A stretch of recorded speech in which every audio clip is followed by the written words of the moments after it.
오늘 주시는 말씀은 마태복음 26장 1절에서 16절입니다.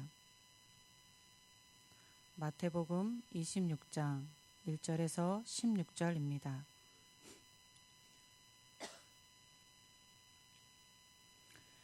예수께서 이 말씀을 다 마치시고 제자들에게 이르시되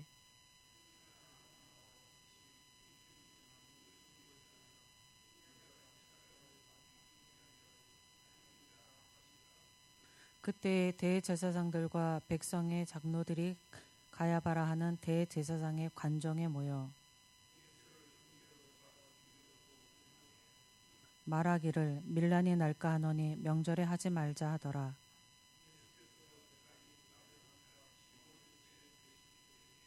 한 여자가 매우 귀한 향유 한 옥합을 가지고 나와서 식사하시는 예수의 머리에 부으니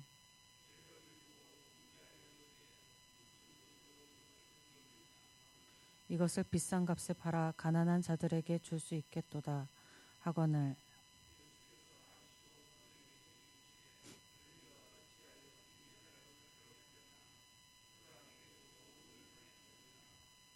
가난한 자들은 항상 너희와 함께 있거니와 나는 항상 함께 있지 아니하리라.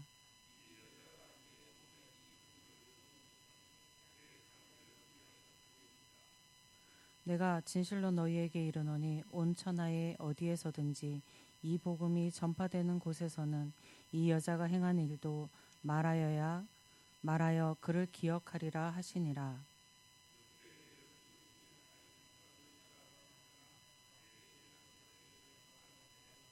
내가 예수를 너희에게 넘겨주리니 얼마나 주려느냐 하니 그들이 은 30을 달아주거늘 그가 그때부터 예수를 넘겨줄 기회를 찾더라. 아멘. 오늘 본문의 말씀은 길지 않은데도 세 개의 단락으로 나누어져 있습니다. 첫 번째 단락은 예수께서 제자들에게 네 번째로 순환 예고를 하시며 자신이 유월절 날에 십자가에 못 박히게 될 것을 말씀하셨습니다. 그렇게 예수께서 말씀하시는 그때에 대제사장들과 장로들의 무리들은 모여서 예수를 잡아 죽이려고 의논하고 있었습니다. 그들은 사람이 많이 모이는 유월절에 예수를 죽이면 밀란이 일 수 있으니 명절이 지나고 실행하자 하고 구체적인 논의를 하였습니다. 그리고 두 번째 단락에서는 예수께서 베다니에 있는 시몬의 집에 계실 때에 일어난 이야기입니다. 여기에서 시몬을 나병 환자 시본이라 표현하였는데 나병 환자에 걸린 사람은 부정하기 때문에 사람과 접촉하면 안 되었었습니다. 이런 것을 미뤄볼 때 이 시몬은 나병 환자에 걸렸다가 나은 사람 같습니다. 유대인의 식사 자세는 일반인들의 식사의 경우는 바닥에 자리를 깔고 앉아서 식사합니다. 예수께서 시몬의 집에 식사를 위하여 바닥에 앉으셨습니다. 아마도 식사 도중은 아니었고 식사 전이거나 식후에 앉아 계신 예수님의 머리에 한 여인이 향유 한 옥합을 머리에 부었습니다.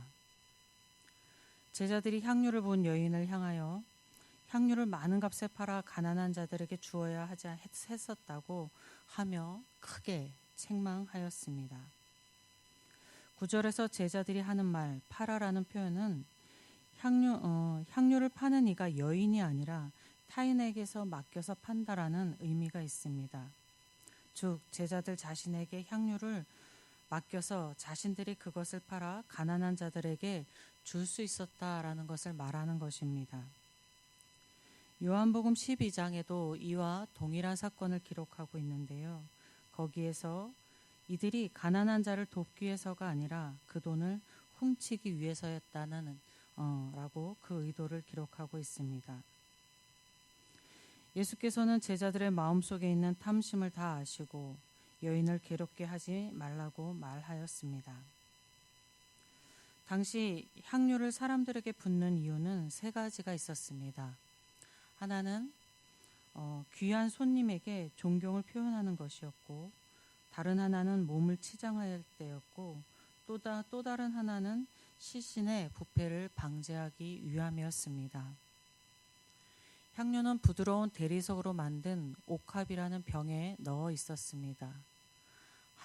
향료 한 옥합의 값은 노동자 한 사람이 1년 내내 일해서 벌어야 하는 엄청난 금액이었습니다. 예수께 향료를 부은 여인은 죽었다가 다시 살아난 나사로의 동생 마리아였습니다. 마리아는 예수께 자신에게 있는 가장 귀한 것을 예수께 드렸습니다. 예수께 받은 은혜와 사랑에 감사하며 그리고 예수님에 대한 존경의 마음을 가지고서 그 향료 옥합을 부은 것이었습니다. 그리고 이제 세 번째 단락에서는 가룟 유다가 대제사장에 나가서 예수를 넘겨주기로 하고 은 30을 받고서 자기 스승인 예수를 넘겨줄 기회를 찾는 것이 기록되었습니다. 은 30은 향료 옥합의 4분의 1 가격입니다. 여인은 마리아는 자신에게 있는 가장 귀한 것을 예수님의 머리에 부었습니다. 그리고 예수님을 3년이나 같이 동행하였던 제자는 향료 옥합의 4분의 1 가격의 돈을 받고서 자신의 스승을 죽이고자 하였습니다. 굉장히 대비되는 이야기입니다. 예수께서는 자신이 유월절에 순환을 당할 것이라 하셨고 대제사장 무리들은 유월절을 피하여 예수를 죽이고자 하였습니다. 그런데 뜻밖의 가룟 유다가 예수를 손쉽게 체포할 수 있도록 넘겨주겠다라고 제안하자 제사장 무리들은 계획을 변경하였습니다.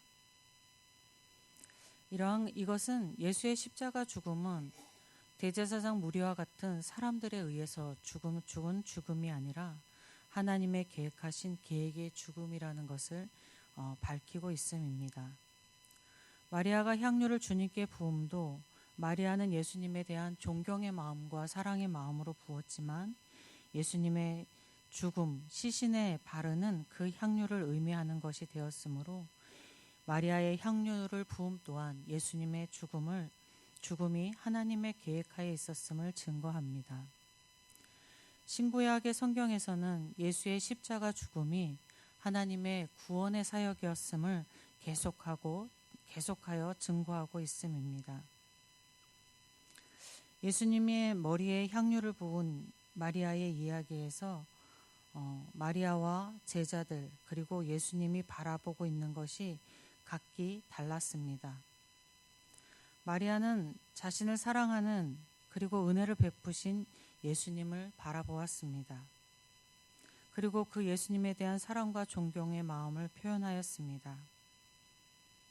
그리고 제자들의 눈에는 제자들이 바라보는 것은 돈만을 바라보았습니다.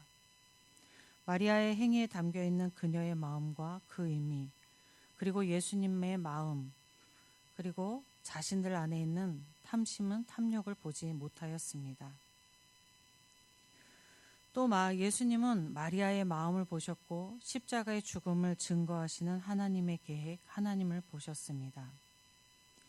이렇게 바라보는 것이 달랐던 것에서 우리는 그들이 무엇을 중요하게 생각하고 있는가를 볼 수 있습니다.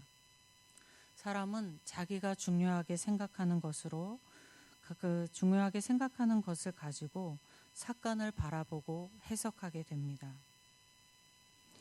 여러분이 가장 중요하게 생각하는 것이 무엇이며 여러분은 사건과 사건을 통해서 무엇을 바라보시며 해석하고 있으십니까?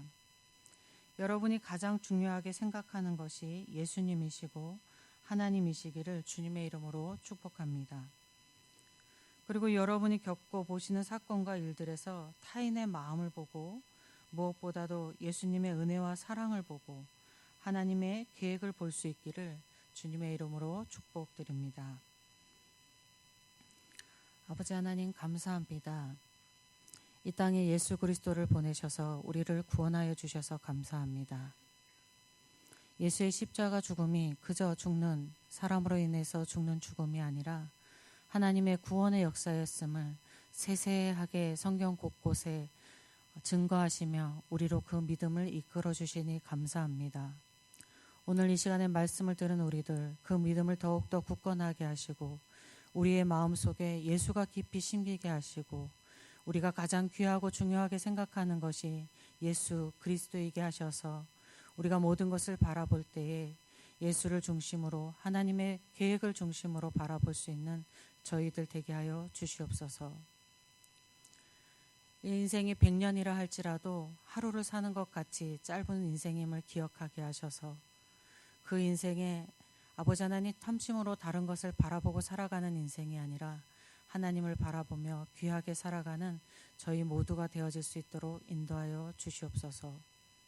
오늘 이날도 주님을 기억하며 주님 뜻 안에서 주님 앞에 나아가는 저희 모두 되기를 소망하며 우리 주 예수 그리스도의 이름으로 기도드립니다. 아멘.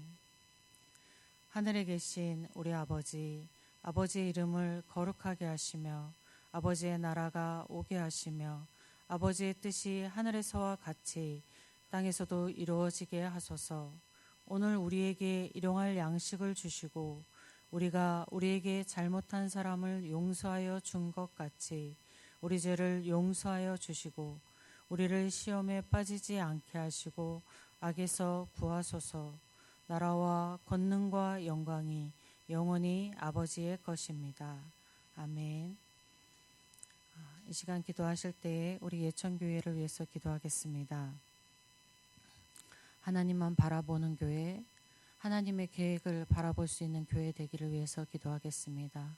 그 일을 담당하는 사역자 위임 목사님을 비롯한 교육자들, 그리고 당회와 항존 집분자들, 그리고 각 부서의 부서장들이 주님을 바라보고 주님의 뜻 가운데 하나님의 계획 가운데 그 뜻을 이루어갈 수 있도록 기도하겠습니다.